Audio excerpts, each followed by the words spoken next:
Hello friends, welcome back to my channel. ನಾನು ಸೌಮ್ಯ. ಹೇಗಿದ್ದೀರಾ ಎಲ್ಲರೂ ಚೆನ್ನಾಗಿದ್ದೀರಾ ಅಂತ ಭಾವಿಸ್ತಾ ಇದ್ದೀನಿ. ಸೊ ಬನ್ನಿ, ನನ್ನ ಟ್ರಿಪ್ ವ್ಲಾಗ್, ಔರಂಗಾಬಾದ್ನ ಟ್ರಿಪ್ನ ಕಂಟಿನ್ಯೂ ಮಾಡೋಣ. ಸೊ ನೀವು ನನ್ನ ಲಾಸ್ಟ್ ವ್ಲಾಗ್ ನೋಡಿದ್ರೆ ನಾವು ಕೃಷ್ಣೇಶ್ವರ ಟೆಂಪಲ್ ವಿಸಿಟ್ ಮಾಡಿದ್ವಿ. ದೇವರ ದರ್ಶನ ತಗೊಂಡು ನಂತರ ನಾವು ಎಲ್ಲೋರ ಕೇವ್ಸ್ಗೆ ಈಗ ಬಂದಿದ್ದೀವಿ.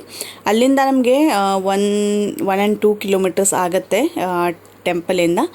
ಸೊ ಇಲ್ಲಿ ಬಂದರೆ ನಮಗೆ ಕ್ಯೂ ಇತ್ತು. ಈ ಕ್ಯೂ ಯಾಕೆ ಅಂತಂದರೆ ಇಲ್ಲಿ ಇದು ಎಲೆಕ್ಟ್ರಿಕ್ ವೆಹಿಕಲ್ಸ್ ಇದೆ. ಸೊ ಆ ವೆಹಿಕಲ್ ನಾವು ಟಿಕೆಟ್ ತೊಗೋಬೇಕು, ಅದರಿಂದನೇ ನಾವು ಟ್ರಾವೆಲ್ ಮಾಡಬೇಕು. ಯಾಕಂದರೆ ಇದು ಬೈ ವಾಕ್ ಅಂತೂ ಹೋಗೋಕ್ಕಾಗೋದಿಲ್ಲ. ಯಾಕಂದರೆ ಕೇವ್ಸ್ ಇರೋದು ಪರ್ಟಿಕ್ಯುಲರ್ ಒಂದು ಕೇವ್ ಅಂತ ಅಲ್ಲ, ಬೇರೆ ಬೇರೆ ತುಂಬ ಕೇವ್ಸ್ ಇದೆ. ಒಂದು 36 ಇಲ್ಲೂ ಕೂಡ ಹೇಗೆ ಅಜಂತಾ ಕೇವ್ಸ್ ಅದು ಒಂದೇ ಕಡೆ ಇತ್ತು. ಸೊ ಹಾಗಾಗಿ ಬೈ ವಾಕ್ ನಾವು ಹೋದ್ವಿ. ಆದರೆ ಇಲ್ಲಿ ನೋಡಿದ್ರೆ ಇಲ್ಲಿ ನಮಗೆ ಬೇರೆ ಬೇರೆ ಬೇರೆ ಜಾಗದಲ್ಲಿ ಬೇರೆ ಬೇರೆ ಕೇವ್ಸ್ ಇದೆ. ಸೊ ಹಾಗಾಗಿ ಈ ಎಲೆಕ್ಟ್ರಿಕ್ ವೆಹಿಕಲಿಂದನೇ ಟ್ರಾವೆಲ್ ಮಾಡಬೇಕು. ಸೊ ಇಲ್ಲಿ ಪ್ರೈವೇಟ್ ವೆಹಿಕಲ್ಸ್ಗೆ ಅಲೋ ಇಲ್ಲ. ಸೊ ಇದಕ್ಕೆ ನಮಗೆ ಪರ್ ಹೆಡ್ 30 ರೂಪೀಸ್ ಆಯಿತು. ಸೊ ಇದನ್ನು ಟಿಕೆಟ್ ತೊಗೊಂಡು ಈಗ ನಾವು ಹೋಗ್ತಾ ಇದ್ದೀವಿ. ಫಸ್ಟ್ ಕೇವ್ ಅವರು ನಮಗೆ ಲಾಸ್ಟ್ ಅಂದರೆ ಎಕ್ದಮ್ ಲಾಸ್ಟಲ್ಲಿರೋ ಕೇವ್ಗೆ ಕರ್ಕೊಂಡು ಹೋಗಿ ಬಿಡ್ತಾರೆ. ಅಲ್ಲಿಂದ ಬರ್ತಾ ಒಂದೊಂದಾಗಿ ನೋಡ್ತಾ ಬರಬೇಕು. ಸೊ ಹಾಗೆ ಈಗ ನಾವು ಒಂದು ಕೇವ್ ಹೋಗ್ತಾ ಇದ್ದೀವಿ. ಸಾರಿ ಗಾಯ್ಸ್, ನನಗೆ ಯಾವ ನಂಬರ್ ಅಂತ ಗೊತ್ತಿಲ್ಲ. ಈ ಕೇವ್ಸ್ ಕೂಡ ನಂಬರ್ಸ್ ಇದೆ, ಆದರೆ ನನಗೆ ಅಷ್ಟು ನೆನಪಿಲ್ಲ. ಸೊ ಈ ಒಂದೊಂದು ಕೇವ್ ಹೋಗಿ ಬಿಡ್ತಾರೆ. ಆಮೇಲೆ ಇಲ್ಲಿ ಕೂಡ ತುಂಬಾ ಕೇವ್ಸ್ ಇದೆ, 36 ಕೇವ್ಸ್ ಇದೆ. ಸೊ ಅದರಲ್ಲಿ ಮೇನ್ ಕೇವ್ಸ್ ಅಷ್ಟೇ ನಾವು ನೋಡಿದ್ದೀವಿ. ಎಲ್ಲ ಕೇವ್ ನಮಗೆ ಇದು ಕವರ್ ಮಾಡೋಕ್ಕೆ ಆಗಲಿಲ್ಲ, ಯಾಕಂದರೆ ಟೈಮ್ ಲಿಮಿಟ್ ತುಂಬಾ ಕಡಿಮೆ ಇತ್ತು. ನಮಗೆ ಇವತ್ತು ನೈಟ್ ನಮ್ಮ ಬ್ಯಾಕ್ ಟು ಬಾಂಬೆ ಬರೋದಿತ್ತು ನಮಗೆ. ಸೊ ಹಾಗಾಗಿ ಮತ್ತು ಎಲ್ಲರೂ ಹಾಗೆ ಮಾಡ್ತಾರೆ, ಜಸ್ಟ್ ಯಾವ ಮೇನ್ ಕೇವ್ಸ್ ಇದೆ, ಯಾವ ಚೆನ್ನಾಗಿದೆ ನೋಡೋದು ಅದಷ್ಟೇ ನೋಡಿ ಹೋಗ್ತಾರೆ.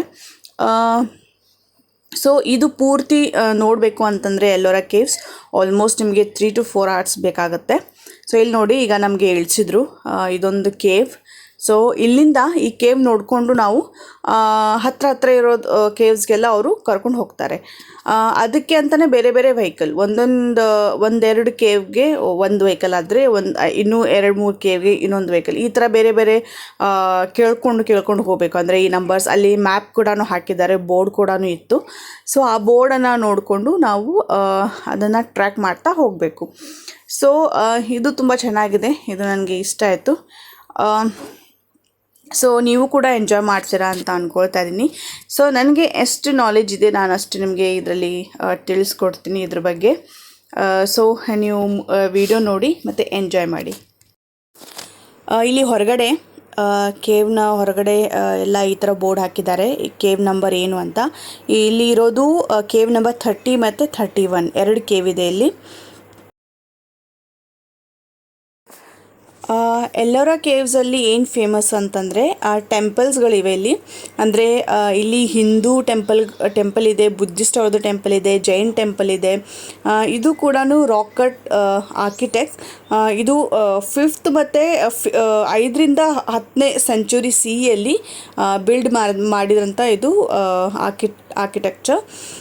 ಅಜಂತಾಗೆ ಮತ್ತು ಎಲ್ಲೋರಾಗೆ ಏನು ಡಿಫ್ರೆನ್ಸು ಅಂತಂದರೆ ಅಜಂತಾ ಅಲ್ಲಿ ಬರೀ ನೀವು ಬುದ್ಧಿಸ್ಟ್ ಅವರ ಟೆಂಪಲ್ಸನ್ನು ನೋಡ್ತೀರಾ, ಅವರ ಪೇಂಟಿಂಗ್ಸ್ ಆಗಿರ್ಬೋದು, ಅವ್ರ ಕಾಲದಲ್ಲಿ ಪೇಂಟಿಂಗ್ಸು ಮತ್ತು ಕ್ಲಬ್ಸ್ಟರ್ಸನ್ನು. ಆದರೆ ಇಲ್ಲಿ ಹಿಂದೂ ಮತ್ತು ಬುದ್ಧಿಸ್ಟ್ ಮತ್ತು ಜೈನ್ ಟೆಂಪಲ್ಸ್ ಕೂಡ ಇದೆ. ಅವರು ಯಾರನ್ನ ಅಂದರೆ ಇದು ಪೂಜಿಸ್ತಿದ್ರು. ಸೊ ಅವರ ಟೆಂಪಲ್ ಕೂಡ ಇಲ್ಲಿ ಇದೆ. ಅಂದರೆ ಇಲ್ಲಿ ಲಾರ್ಡ್ ಶಿವ ಟೆಂಪಲ್ ಕೂಡ ಇದೆ. ನನ್ನ ಮುಂದೆ ವಿಡಿಯೋದಲ್ಲಿ ನೀವು ನೋಡ್ತೀರಾ.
ಇಲ್ಲಿರೋ ಆರ್ಕಿಟೆಕ್ಟ್ ನೋಡಿದ್ರೆ ನನಗಂತೂ ತುಂಬಾ ಖುಷಿ ಆಗ್ತಾಯಿತ್ತು ಮತ್ತು ಆಶ್ಚರ್ಯ ಕೂಡ ಆಗ್ತಾಯಿತ್ತು. ನೋಡಿ ಯಾವ ಥರ ಕಟ್ಟಿದ್ದಾರೆ ಅಂತ.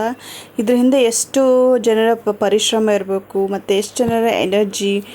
ಸೊ ತುಂಬಾ ನೀಟಾಗಿ ಈ ಕಲ್ಲಲ್ಲಿ ಕೆತ್ತೋದಂತಂದರೆ ಇದು ಸಾಮಾನ್ಯ ಅಲ್ಲ. ನೋಡಿ ಎಲ್ಲ ಕಲ್ಲಿನ ಮೇಲೂ ಕಂಬದ ಮೇಲೂ ಡಿಸೈನ್ಸ್ ಇದೆ. ಸೊ ಎಷ್ಟು ಪೇಷನ್ಸ್ ಆಗಿ ಎಷ್ಟು ಎನರ್ಜಿ ಮತ್ತು ಎಷ್ಟು ದಿನಗಳಾಗಿರ್ಬೋದಲ್ಲ ಇದೆಲ್ಲ ಕಟ್ಟೋದಕ್ಕೆ. ಆದರೆ ಒಂದೇ ನನಗೆ ಆಗ್ತಾಯಿದೆ ಅಂತಂದರೆ ಇದೆಲ್ಲ ಹಾಳಾಗಿದೆ, ಅಷ್ಟು ಸರಿಯಾಗಿಲ್ಲ ಆ್ಯಕ್ಚುಲಿ. ಸೊ ತುಂಬಾ ಒಂದೊಂದು ಕಡೆ ಮೂರ್ತಿ ಎಲ್ಲ ಹಾಗೇ ಇದೆ, ಬಿದ್ದಿದೆ, ಯಾವುದೇ ರೀತಿ ಮೇಂಟೆನೆನ್ಸ್ ಇಲ್ಲ. ಸೊ ಅದೇನು ಏನು ಅಂದರೆ ರಿಕವರು ಮಾಡಿಲ್ಲ ಅನಿಸುತ್ತೆ. ಅಂದರೆ ರಿನೋವೇಷನ್ ಏನಂತೀವಿ ಅದನ್ನು ಕೂಡ ಏನು ಮಾಡಿಸಿಲ್ಲ ಅನಿಸುತ್ತೆ. ಸೊ ಹೇಗಿದೆ ಹಾಗೇ ಇದೆ. ಆದರೂ ಕೂಡ ಟ್ಯೂರಿಸ್ಟ್ ತುಂಬ ಇದ್ದರು. ತುಂಬಾ ಒಂದೊಂದು ಕಡೆ ಅಂತೂ ತುಂಬಾ ರಶ್ ಇತ್ತು ಆ್ಯಕ್ಚುಲಿ. ಸೊ ತುಂಬಾ ಬ್ಯೂಟಿಫುಲ್ ಆಗಿದೆ. ಸೊ ನಾನು ಸಜೆಸ್ಟ್ ಮಾಡ್ತೀನಿ ಒಂದು ಸಲ ಬಂದು ಇಲ್ಲಿ ವಿಸಿಟ್ ಮಾಡಿ.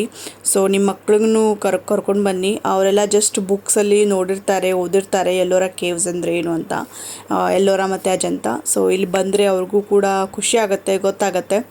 ಸೊ ಇಲ್ಲಿ ಬೆಸ್ಟ್ ಅಂತಂದರೆ ಅಕ್ಟೋಬರಿಂದ ಫೆಬ್ರವರಿ ಅಲ್ಲಿ ಮಾತ್ರ ಬರೋದು. ಯಾಕಂದರೆ ತುಂಬಾ ವಾಕಿಂಗ್ ಇರುತ್ತೆ, ತುಂಬಾ ಓಡಾಡೋದಿರುತ್ತೆ. ಸೊ ಹಾಗಾಗಿ ಬೆಸ್ಟ್ ಟೈಮ್ ಟು ವಿಸಿಟ್ ಅಂತಂದರೆ ಅಕ್ಟೋಬರ್ ಟು ಫೆಬ್ ಅನಿಸುತ್ತೆ. ಸೊ ನೀವು ಕೂಡ ಒಂದು ಸಲ ಬಂದು ಇಲ್ಲಿ ವಿಸಿಟ್ ಮಾಡಿ. ಮತ್ತು ಯಾರೆಲ್ಲ ವಿಸಿಟ್ ಮಾಡಿದ್ದೀರಾ, ನೋಡಿದ್ರೆ ಆಲ್ರೆಡಿ, ಸೊ ನನಗೆ ಕಮೆಂಟ್ ಮೂಲಕ ಹೇಳಿ.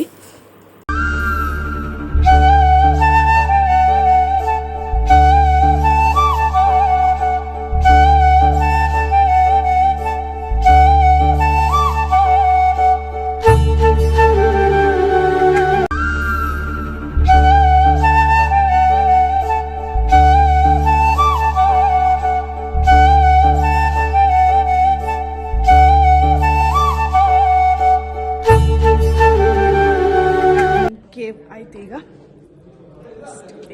ಹೋಗ್ತಾ ಇದ್ದೀವಿ ಇಲ್ಲ.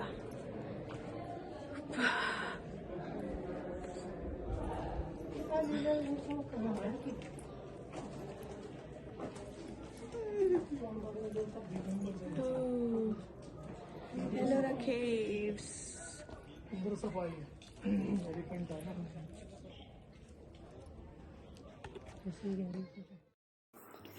ಇದು ಸೆಕೆಂಡ್ ಕೇವ್, 32 ನಂಬರ್. ಸೊ ಸುಸ್ತಾಯಿತು ಆ್ಯಕ್ಚುಲಿ ಇದು ನೋಡೋದಕ್ಕೆ. ತುಂಬ ದೊಡ್ಡದಿದೆ. ಒಂದು ಸಲ ಒಳಗಡೆ ಹೋದರೆ ಎಲ್ಲ ಸುತ್ತಿ ಬರೋದಕ್ಕೆ ಸುಸ್ತಾಗತ್ತೆ. ಇದು ಪಕ್ಕನೇ ಇರೋದು. ಆ ಕಡೆ 31, ಇದು 32. ಮೈ ಮಲ್ಕೊಂಡಿದ್ದ. ಸೊ ಹಾಗೆ ಇವರು ಅವನ್ನ ಹಿಡ್ಕೊಂಡಿದ್ರು. ಕಂಟಿನ್ಯೂಸ್ ಆಗಿ ಇವನ್ನ ಹಿಡ್ಕೊಂಡು ಓಡಾಡಿದ್ದಾರೆ ಅವರೇನೆ. ಮಧ್ಯೆ ಯಾವಾಗಾದರೂ ನಾನು ತೊಗೊಳ್ತಾ ಇದ್ದೆ. ಸೊ ಅವರೇನು ಒಳಗಡೆ ಬಂದಿಲ್ಲ, ನಾನು ಒಬ್ಬಳೇ ಹೋಗಿ ನೋಡ್ಕೊಂಡು ಬಂದೆ. ಸೊ ಚೆನ್ನಾಗಿದೆ. ಇದು ಕೂಡ ಸ್ವಲ್ಪ ಸೇಮ್ ಅನಿಸುತ್ತೆ. ಅಂದರೆ ಸ್ವಲ್ಪ ಕ್ಲಬ್ಸ್ಟರ್ಸ್ ಆಗಿರ್ಬೋದು, ಆರ್ಟ್ಸ್ ಬೇರೆ ಇದೆ. ಆದರೆ ಅದೇ ರೀತಿ ಗುಹೆಯೊಳಗೆ ದೇವಸ್ಥಾನ. ಇಲ್ಲಿ ನಾನು ಮೊದಲೇ ಹೇಳಿದಾಗೆ ಹಿಂದೂ ಟೆಂಪಲ್ ಆಗಿರ್ಬೋದು, ಜೈನ್ ಟೆಂಪಲು ಮತ್ತು ಬುದ್ಧಿಸ್ಟ್ ಅವ್ರದ್ದು ಟೆಂಪಲ್ಸ್ ಕೂಡ ಇದೆ. ಸೊ ಎರಡೂ ಇದೆ ಇಲ್ಲಿ. ಎಲ್ಲ ಕೇವ್ ಎದುರುಗಡೆ ಅಂದರೆ ಹೊರಗಡೆ ಬೋರ್ಡ್ ಹಾಕಿದ್ದಾರೆ. ಸೊ ಆ ಕೇವ್ ಹಿಸ್ಟ್ರಿ ಮತ್ತು ಯಾವ ನಂಬರ್ ಇದೆ ಅಂತ. ಸೊ ಅದನ್ನು ಓದ್ಕೊಂಡು ಒಳಗಡೆ ಬರ್ಬೋದು. ಅದೆಲ್ಲ ಓದ್ಕೊಂಡು ಒಳಗಡೆ ಬರೋದಾದರೆ ತುಂಬ ಲೇಟ್ ಆಗುತ್ತೆ. ಪೂರ್ತಿ ಒಂದಿನ ಬೇಕು, ಬೆಳಗ್ಗೆ ಬಂದು ಸಂಜೆವರೆಗೂ ಆಗತ್ತೆ ಅನಿಸುತ್ತೆ. ಸೊ ನಾವು ಜಸ್ಟ್ ನೋಡ್ತಾ ಇದ್ವಿ ಬೋರ್ಡ್ ಸ್ವಲ್ಪ ಅಷ್ಟೇ, ಒಂದೆರಡು ಓದ್ತಾ ಇದ್ವಿ, 1 ಲೈನ್ 2 ಲೈನ್ಸ್. ಸೊ ನಾನಂತೂ ಒಳಗಡೆ ಬರ್ತಾ ಇದ್ದೆ. ಜಸ್ಟ್ ನಾನು ನೋಡ್ತಾ ಇದ್ದೆ, ಫೋಟೋಸ್ ಕ್ಲಿಕ್ ಮಾಡ್ತಾ ಇದ್ದೆ, ಆಯಿತು. ಯಾಕಂದರೆ ಎಲ್ಲ ಓದ್ತಾ ತುಂಬ ದೊಡ್ಡದಿದೆ. ತುಂಬಾ ಜಸ್ಟ್ ಹಾಗೆಯೇ ವಾಕ್ ಮಾಡಿ ಅಂದರೆ 2-3 ಕೇವ್ಸ್ ಬಿಟ್ಟು ಕೂಡ ನಮಗೆ 4 hours ಆಯಿತು ಇದು ದೊಡ್ಡ ಎಲ್ಲ ಪೂರ್ತಿ ಎಲ್ಲರ ಕೇವ್ಸ್ ಕಂಪ್ಲೀಟ್ ಮಾಡೋದಕ್ಕೆ. ಸೊ ಹಾಗಾಗಿ ನಾವು ಯಾವುದೇ ರೀತಿಯ ಈ ಬೋರ್ಡ್ ಆಗಲಿ ಇದಾಗಲಿ ಅಷ್ಟು ನಾವು ನೋಡ್ತಾ ಇರಲಿಲ್ಲ. ಈಗ ನೆಕ್ಸ್ಟ್ ಕೇವ್ಗೆ ಬಂದಿದ್ದೀವಿ. ಅದು ಬೇರೆ ವೆಹಿಕಲ್ ತೊಗೊಂಡು ಬೇರೆ ವೆಹಿಕಲ್ ಇದಕ್ಕೆ ಈ ಕೇವ್ಗೆ ಡ್ರಾಪ್ ಮಾಡ್ತಾರೆ. ಸೊ ಅಲ್ಲಿಂದ 1 ಕಿಲೋಮೀಟ್ರ್ ಇದೆ ಇದು ಕೇವ್. ಇದು ತುಂಬ ಚೆನ್ನಾಗಿದೆ, ನನಗೆ ತುಂಬ ಇಷ್ಟ ಆಯಿತು. ಎಲ್ಲರೂ ನೋಡಲೇಬೇಕಾದಂಥ ಕೇವ್ ಇದು. ಸೊ ಇಲ್ಲಿ ಏನು ವಿಶೇಷತೆ ಅಂತಂದರೆ ಇಲ್ಲಿ ಶಿವ ಪಾರ್ವತಿಯವರ ಮದುವೆ ಆಗಿದ್ದ ಸ್ಕಲ್ಪ್ಚರ್ ಇದೆ. ಸೊ ಕಲ್ಲಿಂದ ಕೆತ್ತಿದ್ದಾರೆ. ಇದು ಕೇವ್ ನಂಬರ್ 29. ಈಗ ತಾನೇ ನಾನು ಬೋರ್ಡ್ ತೋರಿಸಿದ್ರೆ ನಿಮ್ಗೆ ಗೊತ್ತಾಗುತ್ತೆ, ಕೇವ್ ನಂಬರ್ 29. ಸೊ ಯಾರೆಲ್ಲ ಇಲ್ಲಿ ವಿಸಿಟ್ ಮಾಡ್ತೀರಾ, ಸೊ ನೆನಪಿಟ್ಕೊಳ್ಳಿ, ಇದನ್ನು ನೀವು ಈ ಕೇವ್ನ ನೀವು ನೋಡಲೇಬೇಕು. ತುಂಬ ಚೆನ್ನಾಗಿದೆ, ತುಂಬ ಚೆನ್ನಾಗಿ ಕ್ಲಬ್ಸ್ಟರ್ಸ್ ಇದೆ. ತುಂಬ ಇಷ್ಟ ಆಯಿತು ನನಗಿದು. ಮತ್ತು ಇದು ಕೊಳ ಅನಿಸುತ್ತೆ, ಗೊತ್ತಿಲ್ಲ, ನೀರು ಸ್ಟೋರ್ ಆಗಿತ್ತು ಅಲ್ಲಿ. ಸೊ ಅದು ನ್ಯಾಚುರಲ್ ನೀರು, ಯಾರೂ ಅಲ್ಲಿ ಆ ಥರ ರೀತಿ ಮಾಡಿ ಅದನ್ನು ಸ್ಟೋರ್ ಮಾಡಿಲ್ಲ, ಅದು ನ್ಯಾಚುರಲ್ ಅಂತೆ ನೀರು. ಸೊ ಈಗ ಒಳಗಡೆ ಹೋಗ್ತಾ ಇದ್ದೀವಿ, ಬನ್ನಿ ನೀವು ಕೂಡ ಎಂಜಾಯ್ ಮಾಡಿ ನೋಡಿ ಯಾವ ರೀತಿ ಸ್ಕಲ್ಪ್ಚರ್ಸ್ ಇದೆ ಮತ್ತು ಯಾವ ರೀತಿ ಇದೆ. ಇದು ತುಂಬ ದೊಡ್ಡ ಗುಹೆ ಇದು, ಅಲ್ಲಿ ಕೆತ್ತನೆ ಮಾಡಿದ್ದಾರೆ. ತುಂಬಾ ಇಷ್ಟ ಆಯಿತು, ಬ್ಯೂಟಿಫುಲ್ ಆಗಿದೆ ಎಲ್ಲನೂ. ಸೊ ನಾನು ಎಲ್ಲನೂ ಕ್ಲಿಯರಾಗಿ ತೋರಿಸ್ತೀನಿ ನೋಡಿ. ಇದೆ ಅನಿಸುತ್ತೆ, ಇದೇ ಶಿವ ಪಾರ್ವತಿ ಅವರ ಮೂರ್ತಿ. ಸೊ ಮುಂದೆ ಕೂಡ ಇದೆ.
ಎಷ್ಟು ದೊಡ್ಡದಾಗಿದೆ ಅಂದರೆ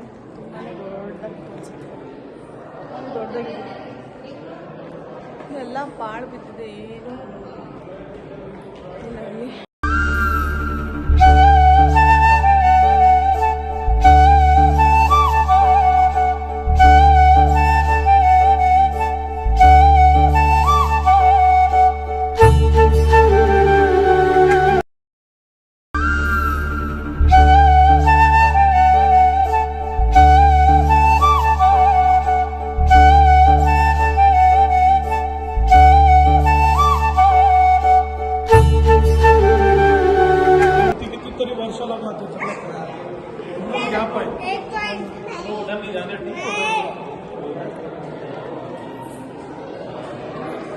ಚೆನ್ನಾಗಿದೆ, ಇಲ್ಲಿ ಒಂದೇ ಕಲ್ಲಿಂದ ಕೆತ್ತನೆ ಮಾಡಿದ್ದಾರೆ.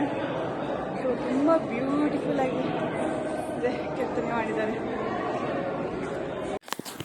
ಇದೇ ನೋಡಿ ಕ್ಲಬ್ಸ್ಟರ್ಸ್, ಇಲ್ಲಿ ಶಿವ ಪಾರ್ವತಿಯವರ ಕಲ್ಯಾಣ ಆಗಿದಂಥ ಸ್ಕಲ್ಪ್ಚರ್ ಇದು. ನೋಡಿ ಎಷ್ಟು ಚೆನ್ನಾಗಿದೆ. ಎಲ್ಲ ದೇವತೆಗಳು ಮೇಲಿಂದ ಆಶೀರ್ವಾದ ಮಾಡ್ತಿದ್ದಾರೆ. ಆಮೇಲೆ ಈ ಕಡೆ ವಿಷ್ಣು ಮತ್ತು ಲಕ್ಷ್ಮಿ, ಈ ಕಡೆ ಬ್ರಹ್ಮ ಮತ್ತು ಸರಸ್ವತಿ. ಸೊ ತುಂಬ ಚೆನ್ನಾಗಿದೆ ಅಲ್ಲ, ನನಗಂತೂ ತುಂಬ ಇಷ್ಟ ಆಯಿತು. ಅಲ್ಲಿ ಕೆಳಗಡೆ ಹೋದರೆ ಮತ್ತೆ ಬೇರೆ ಕೇವ್ ಎಂಟ್ರ ಇದೆ, ಆದರೆ ನಾವು ಅದು ಹೋಗ್ತಾ ಇಲ್ಲ, ವಿಸಿಟ್ ಮಾಡ್ತಾ ಇಲ್ಲ, ಯಾಕಂದರೆ ನಮ್ಮ ಲಿಮಿಟ್ ಇದೆ ಟೈಮ್.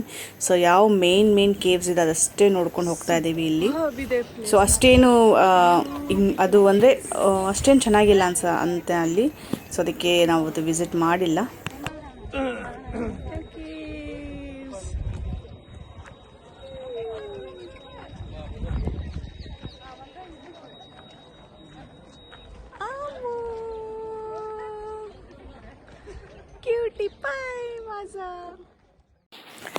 ನಾವು ಎಲ್ಲ ಕೇವ್ಸ್ಗೆ ಓಡಾಡಿ ನೋಡ್ತಾ ಇದ್ದರೆ ಅಮ್ಮಯ್ಯದು ನಿದ್ದೆನೇ ಆಗ್ತಾಯಿತ್ತು ಬರೇ, ಯಾಕಂದರೆ ಸ್ವಲ್ಪ ಬಿಸಿಲು ಕೂಡ ಇತ್ತು ಮತ್ತು ಮೈ ಮೇಲೇ.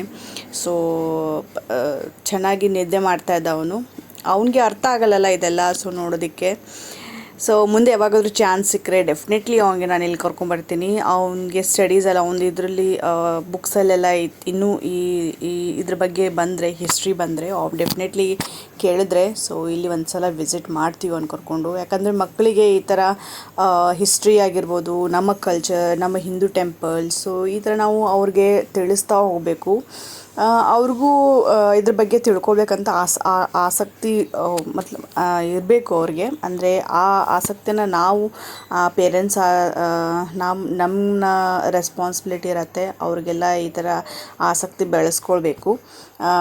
ಸೊ ನಾವು ಈ ಥರ ವಿಸಿಟ್ ಮಾಡಿದ್ರೆ ಈ ಪ್ಲೇಸಸ್ಗೆ ಮತ್ತು ಟೆಂಪಲ್ಸ್ಗೆ ವಿಸಿಟ್ ಮಾಡಿದ್ರೆ ಅವ್ರಿಗೂ ಕೂಡ ಇಂಟ್ರೆಸ್ಟ್ ಇರುತ್ತೆ. ಅವರು ಕೂಡ ಇದೆಲ್ಲ ನೋಡ್ತಾರೆ. ಯಾಕಂದರೆ ಜಸ್ಟ್ ಬುಕ್ಕಿಶ್ ನಾಲೆಜ್ ಇದ್ದರೆ ಅಂದರೆ ಅದು ಏನೂ ಪ್ರಯೋಜನವಿಲ್ಲ. ಪ್ರಾಕ್ಟಿಕಲ್ ನಾಲೆಜ್ ಕೂಡ ಇರಬೇಕು. ಈಗ ಯಾವುದೇ ತಗೊಳ್ಳಿ, ಸೈನ್ಸ್ ಆದ್ರೂ ಜಸ್ಟ್ ಬುಕ್ಕಿಶ್ ನಾಲೆಜ್ ಇದ್ದರೆ ಡೆಫಿನೆಟ್ಲಿ ನಮ್ಗೆ ಅಷ್ಟು ಅರ್ಥ ಆಗೋಲ್ಲ. ಅದೇ ಪ್ರಾಕ್ಟಿಕಲಾಗಿ ಮಾಡಿದ್ರೆ, ಪ್ರಾಕ್ಟಿಕಲಾಗಿ ನೋಡಿದ್ರೆ ತುಂಬಾ ಈಸಿಯಾಗಿ ಅರ್ಥ ಆಗುತ್ತೆ. ಮತ್ತು ಇನ್ನೂ ಕೂಡ ಇಂಟ್ರೆಸ್ಟ್ ಬರುತ್ತೆ. ಮತ್ತು ಎಕ್ಸ್ಪ್ಲೋರ್ ಕೂಡ ಮಾಡ್ಬೋದು, ಬೇರೆ ಸಿಟಿ ಆಗಿರ್ಬೋದು, ಬೇರೆ ಪ್ಲೇಸ್ ಆಗಿರ್ಬೋದು. ಸೊ ತುಂಬ ಚೆನ್ನಾಗಿ ಅನಿಸುತ್ತೆ. ಸೊ ನಾನು ಇದೇ ಸಜೆಸ್ಟ್ ಮಾಡ್ತೀನಿ ಎಲ್ಲ ಪೇರೆಂಟ್ಸ್ಗೂ, ಯಾರೆಲ್ಲ ಈ ವಿಡಿಯೋ ನೋಡ್ತೀರಾ. ಸೊ ನಿಮ್ಮ ಮಕ್ಕಳಿಗೆ ಈ ಥರ ಪ್ಲೇಸಸ್ನ ಕರ್ಕೊಂಡ್ಬನ್ನಿ, ಈ ಥರ ಪ್ಲೇಸಸ್ನ ವಿಸಿಟ್ ಮಾಡಿಸಿ, ನೀವು ಕೂಡ ನೋಡಿ ಮತ್ತು ಖುಷಿಪಡಿ. ಈ ನಮ್ಮ ಆ್ಯಕ್ಚುಲಿ ಕೇಳಿದ್ರೆ ನಾವು ಹೊರಗಡೆ ದೇಶಕ್ಕೆ ಹೋಗಬೇಕಾದ ನೆಸೆಸಿಟಿನೇ ಇಲ್ಲ. ಯಾಕಂದರೆ ನಮ್ಮ ಇಂಡ್ಯಾದಲ್ಲೇ ಬೇಕಾದ ಪ್ಲೇಸಸ್ ಇದೆ ನೋಡೋದಕ್ಕೆ. ನಮಗೆ ಗೊತ್ತಿರಲಾದ ಪ್ಲೇಸಸ್ ಕೂಡ ಇದೆ ನಮ್ಮ ಇಂಡ್ಯಾದಲ್ಲಿ. ನಮ್ಮ ಇಂಡ್ಯಾ ಆ್ಯಸ್ ಎ ಕಲ್ಚರ್ ಮತ್ತು ಆ್ಯಸ್ ಎ ಸ್ಕಲ್ಪ್ಚರ್ಸ್ ಕಂಪೇರ್ ಮಾಡಿದ್ರೆ ಯಾವ ದೇಶದಲ್ಲೂ ಇಲ್ಲ. ಸೊ ಮತ್ತು ಯಾವ ದೇಶದಲ್ಲೂ ಈ ಥರ ಬ್ಯೂಟಿಫುಲ್ ಪ್ಲೇಸಸ್ ಆಗಿರ್ಬೋದು ಇಲ್ಲವೇ ಇಲ್ಲ. ಸೊ ಫಸ್ಟು ನಮ್ಮ ಇಂಡ್ಯಾನ ಎಕ್ಸ್ಪ್ಲೋರ್ ಮಾಡೋದನ್ನು ನಾವೆಲ್ಲರೂ ತಿಳ್ಕೊಳ್ಬೇಕು, ಕಲಿಬೇಕು. ಆನಂತರ ಔಟ್ ಆಫ್ ಕಂಟ್ರಿ ನಾವು ಎಕ್ಸ್ಪ್ಲೋರ್ ಮಾಡ್ಬೋದು. ಇದಂತೂ ನನ್ನ ಉದ್ದೇಶ. ಆ್ಯಕ್ಚುಲಿ ನಾನು ಇಂಡ್ಯಾ ನೋಡ್ತೀನಿ. ನನಗೆ ಇಂಡ್ಯಾ ಸುತ್ತಬೇಕು ಅಂತ ಆಸೆ ಇದೆ. ಸೊ ಅದಾದಮೇಲೆ ನಾನು ಬೇರೆ ದೇಶಕ್ಕೆ ಹೋಗ್ಬೋದು. ಸೊ ನಾನು ಎವ್ರಿ ಇಯರ್ ನಾನು ಮತ್ತು ನನ್ನ ಹಸ್ಬೆಂಡ್ ಈ ಥರ ಡಿಸೈಡ್ ಮಾಡ್ತೀವಿ. ಎವ್ರಿ ಇಯರ್ ನಾವೆಲ್ಲಾದರೂ 1 ಅಥವಾ 2 ಪ್ಲೇಸ್ ಅಥವಾ 3 ಪ್ಲೇಸಿಗೆ ಹೋಗೋಣ. ನಮಗೆ ಟೈಮ್ ಸಿಕ್ಕಾಗೆಲ್ಲ ಚೆನ್ನಾಗಿರೋ ಪ್ಲೇಸಸ್ನ ಸೆಲೆಕ್ಟ್ ಮಾಡಿಕೊಂಡು ನೋಡೋಣ, ತಿರುಗಾಡೋಣ ಅಂತ ನಮಗೆ ತುಂಬಾ ಆಸೆ ಇದೆ. ಸೊ ನೋಡೋಣ ನೆಕ್ಸ್ಟ್ ಪ್ಲೇಸ್ ಯಾವುದು ವಿಸಿಟ್ ಮಾಡ್ತೀವಿ ಅಂತ ನಿಮ್ಮ ಮುಂದೆ ಬರೋ ಬ್ಲಾಗ್ಸಲ್ಲಿ ನೋಡ್ತೀರಾ. ಸೊ ಇದು ನೆಕ್ಸ್ಟ್ ಕೇವ್ ನೀವು ನೋಡಿದ್ರಲ್ಲ, ಇದಕ್ಕೇ ಬೇರೆ ವೆಹಿಕಲ್ ಇದೆ. ಸೊ ಇಲ್ಲಿ ಮತ್ತೆ ನಾವು ಕೇವ್ ಬಂದಿದ್ದೀವಿ. ಸೊ ಇದು ಹೇಗೆ ಅಂತಂದರೆ ಪರ್ಟಿಕ್ಯುಲರ್ ಒಂದು ಜಾಗದಲ್ಲಿ ಇಲ್ಲ. ಸೊ ಟ್ರಾವೆಲ್ ಮಾಡಬೇಕಾಗತ್ತೆ ಒಂದು ಡಿಸ್ಟೆನ್ಸ್, 1 ಕಿಲೋಮೀಟರ್ 2 ಕಿಲೋಮೀಟರ್ ಆದಮೇಲೆ ಒಂದು ಕೇವ್. ಸೊ ಈ ಥರ ಇದೆ. ಸೊ ಇದೊಂದು ಕೇವ್ ಇದೆ. ಇಲ್ಲಿ ನಾನು ಒಬ್ಬಳೇ ಹೋಗಿ ವಿಸಿಟ್ ಮಾಡಿ ಬಂದೆ. ಯಾಕಂದರೆ ಅವರು ತುಂಬ ಸುಸ್ತಾಗಿದ್ದರು, ಮಗುನ ಎತ್ಕೊಂಡು. ಆ ಮಗುನೂ ತುಂಬಾ ಸುಸ್ತಾಗಿತ್ತು. ಇದಷ್ಟು ಇಂಪಾರ್ಟೆಂಟ್ ಇಲ್ಲ ಅಂತಂದ್ರೆ ಆದರೂ ನನಗೆ ಕ್ಯೂರಿಯಾಸಿಟಿ ನೋಡಬೇಕು ಅಂತ. ಸೊ ನಮಗೆ ಟೈಮ್ ಇತ್ತು ಸ್ವಲ್ಪ. ಸೊ ಹಾಗಾಗಿ ನಾನು ಇದನ್ನು ವಿಸಿಟ್ ಮಾಡಿದೆ, ಹೋಗಿ ನೋಡಿ ಬಂದೆ. ಸೊ ಚೆನ್ನಾಗಿದೆ. ನಡ್ಕೊತಾ ಹೋಗ್ಬೇಕು, ಜಸ್ಟ್ 1/2 ಕಿಲೋಮೀಟರ್ ಇದೆ ಅಂತೆ. ಸೊ ಮಾಡ್ತಾ ಇದ್ದೀನಿ ನೋಡಿ, ಇದು ಅಷ್ಟೊಂದು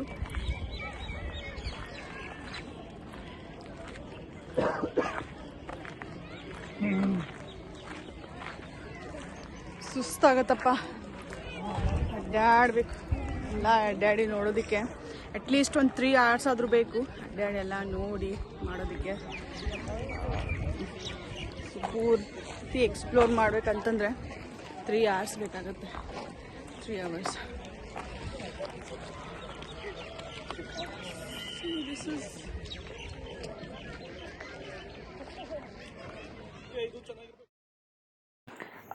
ಇಲ್ಲಿ ನೋಡಿ, ಮಕ್ಕಳು ಕೂಡ ಬಂದಿದ್ದಾರೆ, ಸ್ಕೂಲ್ ಮಕ್ಕಳು. ಸೊ ಈ ಥರ ಹಿಸ್ಟಾರಿಕಲ್ ಪ್ಲೇಸಸ್ಗೆ ವಿಸಿಟ್ ಮಾಡಿಸ್ತಾರಲ್ವ. ಸೊ ಹಾಗಾಗಿ ಈಗ ನಾವಿಲ್ಲಿ ಮೇಲ್ಗಡೆ ಹತ್ತಾ ಇದ್ದೀವಿ. ಯಾಕೆ ಅಂತಂದರೆ ಕೈಲಾಸ್ ಟೆಂಪಲ್ ನೋಡೋದಕ್ಕೆ. ಇಲ್ಲಿ ಮೇಲ್ಗಡೆಯಿಂದ ತುಂಬಾ ಚೆನ್ನಾಗಿ ವ್ಯೂ ಇದೆ. ಸೊ ಹಾಗಾಗಿ ಅಮ್ಮ ಕೆಳಗಡೆನೇ ಇದ್ದಾರೆ. ಅಂದರೆ ಕೆಳಗಡೆ ಇರೋದು ಟೆಂಪಲ್, ಅದ್ರ ಮೇಲ್ಗಡೆಯಿಂದನೂ ವ್ಯೂ ತುಂಬಾ ಬ್ಯೂಟಿಫುಲ್ಲಾಗಿ ಕಾಣಿಸುತ್ತೆ. ಸೊ ಅದು ಸಿಂಹ ಇದೆ, 4 ಸಿಂಹ ಇದೆ ಮೇಲ್ಗಡೆ. ಸೊ ಅದು ನಮಗೆ ಕೆಳಗಡೆಯಿಂದ ಕಾಣಿಸಲ್ಲ. ಸೊ ಅದನ್ನು ನೋಡೋದಕ್ಕೆ ಅಂತ ಹೋಗ್ತಾ ಇದ್ದೀವಿ. ನಾವಿಬ್ಬರೇ ಹೋಗ್ತಾ ಇದ್ದೀವಿ. ಇಲ್ಲಿ ತನಕ ಬಂದಿದ್ದೀವಿ, ಹೋಗೋಣ, ಹತ್ತೋಣ, ನೋಡೋಣ ಅಂತ ಕ್ಯೂರಿಯಾಸಿಟಿ ನಮಗೆ. ಸೊ ಸುಮ್ಮನೆ ಯಾಕೆ ಹತ್ತಬೇಕು ಅಂದರೆ ತುಂಬಾ ಹತ್ತಬೇಕು. ಈಗ ನೋಡಿ, ಇಷ್ಟು ಕ್ಲೈಂಬ್ ಮಾಡಿದ್ದೀವಿ, ಇನ್ನೂ ಮೇಲ್ಗಡೆ ಹೋಗಬೇಕು, ತುಂಬಾ ಎತ್ತರ ಇದೆ. ಸೊ ಅದಕ್ಕೆ ಮಮ್ಮಿಗೆ ಬರೋಕ್ಕಾಗಲಿಲ್ಲ. ಸೊ ನಾವಿಬ್ಬರೇ ಹೋಗ್ತಾ ಇದ್ದೀವಿ. ನೋಡಿ, ನೀವು ಕೂಡ ಎಂಜಾಯ್ ಮಾಡಿ. ಹರ ಹರ ಮಹಾದೇವ್.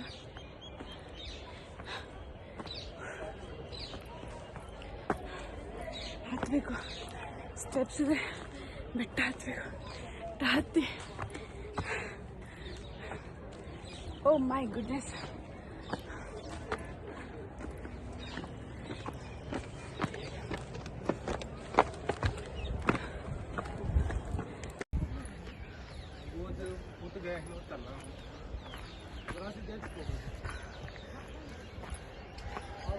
Wow, awesome.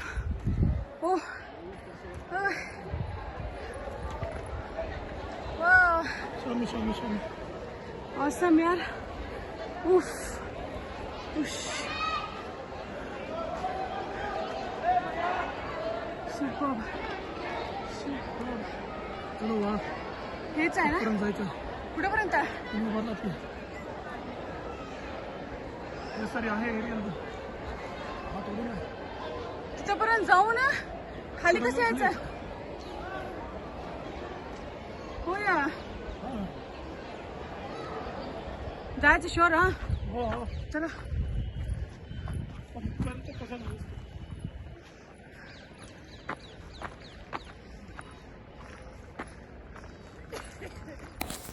ನೋಡಿದ್ರಲ್ಲ ಎಷ್ಟು ನಾವು ಹತ್ತಿದ್ವಿ. ತುಂಬಾ ಮೇಲ್ಗಡೆ ಹತ್ತಬೇಕು. ಸೊ ಆದ್ರೂ ವರ್ತ್ ಅನಿಸ್ತು, ಯಾಕಂದರೆ ನೋಡಿ ವ್ಯೂ ಇಷ್ಟು ಚೆನ್ನಾಗಿದೆ. ಈ 4 ಸಿಂಹ ಏನು ಕಾಣಿಸ್ತಾ ಇದೆ ಅದು ಮೇಲ್ಗಡೆಯಿಂದನೇ ಕಾಣಿಸೋದು. ಆ ಸ್ಕಲ್ಪ್ಚರ್ ಕೆಳಗಡೆಯಿಂದಂತೂ ಚಾನ್ಸೇ ಇಲ್ಲ. ಸೊ ನೋಡಿ ಮೇಲ್ಗಡೆ ಹೇಗೆ ಈ ದೇವಸ್ಥಾನನ ಹೇಗೆ ಕಟ್ಟಿದ್ದಾರೆ ಅಂತಂದರೆ ಮೇಲ್ಗಡೆಯಿಂದ ಕೆಳಗಡೆ ತನಕ ಕಟ್ಟಿದ್ದಾರಂತೆ. ಸೊ ಒಂಥರ ವಿಚಿತ್ರ ಆಗಿದೆಯಲ್ಲ, ಎಷ್ಟು ಫೈನ್ ಆರ್ಟ್ ನೋಡಿ.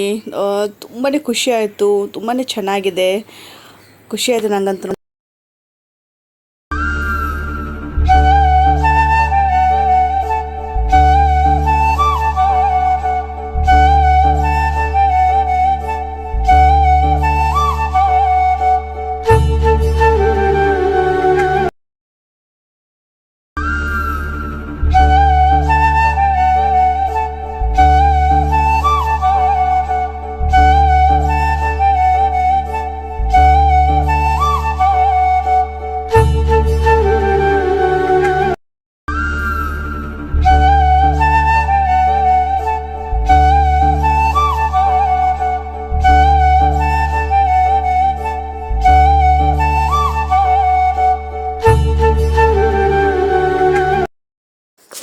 ಸೊ ಇದಾಗಿತ್ತು ಕೈಲಾಶ್ ಟೆಂಪಲ್ನ ಟಾಪ್ ವ್ಯೂ, ಅಂದರೆ ಮೇಲ್ಗಡೆ ಇರುವಂಥ ವ್ಯೂ. ಸೊ ತುಂಬಾ ಬ್ಯೂಟಿಫುಲ್ ಆಗಿದೆ, ಒಂದ್ಸಲ ವಿಸಿಟ್ ಮಾಡಲೇಬೇಕು. ಕೆಳಗಡೆ ಟೆಂಪಲ್ಗೆ ಹೋಗಿದ್ದೀನಿ, ಆದರೆ ಈ ವಿಡಿಯೋದಲ್ಲಿ ನಿಮಗೆ ತೋರಿಸ್ತಾ ಇಲ್ಲ. ನೆಕ್ಸ್ಟ್ ವಿಡಿಯೋದಲ್ಲಿ ಇದಾದಮೇಲೆ ಇನ್ನೂ 2 ಪ್ಲೇಸಸನ್ನು ವಿಸಿಟ್ ಮಾಡಿದ್ದೀವಿ. ಸೊ ಅದು ನಾನು ನೆಕ್ಸ್ಟ್ ವಿಡಿಯೋಲಿ ಶೇರ್ ಮಾಡ್ತೀನಿ. ಈ ವಿಡಿಯೋ ತುಂಬಾ ಲೆಂದಿ ಆಯಿತು ಅಂತ ಇದರಲ್ಲಿ ಶೇರ್ ಮಾಡಿಲ್ಲ. ಸೊ ಕಾಯ್ತಾ ಇರಿ ನನ್ನ ನೆಕ್ಸ್ಟ್ ವೀಡಿಯೋಗೆ. ಸೊ ನಾನು ಬೇಗನೆ ಅಪ್ಲೋಡ್ ಮಾಡ್ತೀನಿ. ಸೊ ನಿಮಗೆಲ್ಲ ಈ ವಿಡಿಯೋ ಇಷ್ಟ ಆಗಿದೆ ಅಂತ ಅಂದ್ಕೊಳ್ತಾ ಇದ್ದೀನಿ. ಸೊ ಇಷ್ಟ ಆದರೆ ಪ್ಲೀಸ್ ಲೈಕ್ ಮಾಡಿ, ಶೇರ್ ಮಾಡಿ, ಮತ್ತು ವಿತೌಟ್ ಸಬ್ಸ್ಕ್ರೈಬಿಂಗ್ ನೋಡ್ತದೆ ಪ್ಲೀಸ್ ಸಬ್ಸ್ಕ್ರೈಬ್ ಮಾಡಿಕೊಂಡು ನನ್ನ ಚಾನಲ್ಗೆ ಸಪೋರ್ಟ್ ಮಾಡಿ ಅಂತ ಹೇಳ್ತಾ ಬಾಯ್ ಬಾಯ್, ಟೇಕ್ ಕೇರ್.